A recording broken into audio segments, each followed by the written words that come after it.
Herman Toppah should have been remembered as one of the respected Kiowa painters of his time, not as another unsolved case.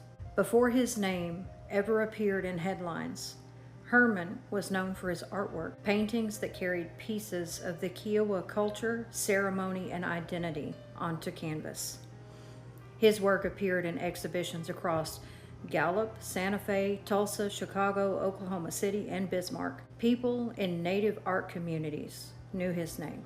Herman was born August 17, 1923, and attended Riverside Indian School. And long before tragedy entered the story, Herman built a life. He married his wife Pauline in 1946. Together, they raised 6 children. They spent more than 3 decades building a family and a life together. Think about that for a moment. Birthdays, holidays, hard years, better years, ordinary moments that slowly become a lifetime when shared with someone you love. That history mattered, because Herman Toppah was never just the man they found in the alley. He was a husband, a father, a veteran, a paratrooper, an artist, a human being. Before dedicating himself fully to painting, Herman served as a paratrooper in the military. He served in World War II and post-war deployments before his discharge in 1951. There's something really powerful about that contrast. A man who trained for war, but later became known for creating beautiful things. His paintings reflected spirituality, tradition, and the spirit of the Kiowa people. One of his recognized works, Peyote Ceremony, earned an award at the annual American Indian Artists Exhibition, placing his work among respected Native artists of his area. And other artists noticed him too. Kiowa Pawnee artist Mirach Creeping Bear later spoke about admiring Herman's paintings and drawing inspiration from them. Herman's work mattered, not only to collectors and exhibitions, but to other Indigenous artists carrying the culture forward through art. Like many people, Herman faced hardships throughout his life. He experienced loss, pain, and difficult seasons that shaped him quietly over time. But those struggles were not who he was, and they did not define him. The fuller story is that Herman Toppah created things that outlived him. His art still exists.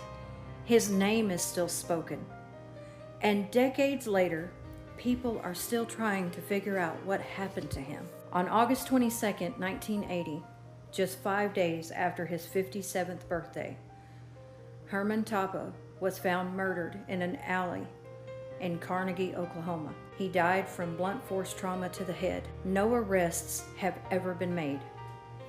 His case remains unsolved. But Herman Toppah deserves to be remembered for more than the violence that ended his life or the struggles that he faced. He should also be remembered for the life that he built before that moment ever happened. For the years he spent loving Pauline, for the children that they raised together, for his military service, for the paintings he left behind, for the culture he carried into every brushstroke, because his art says far more about him than the alley where he was found does.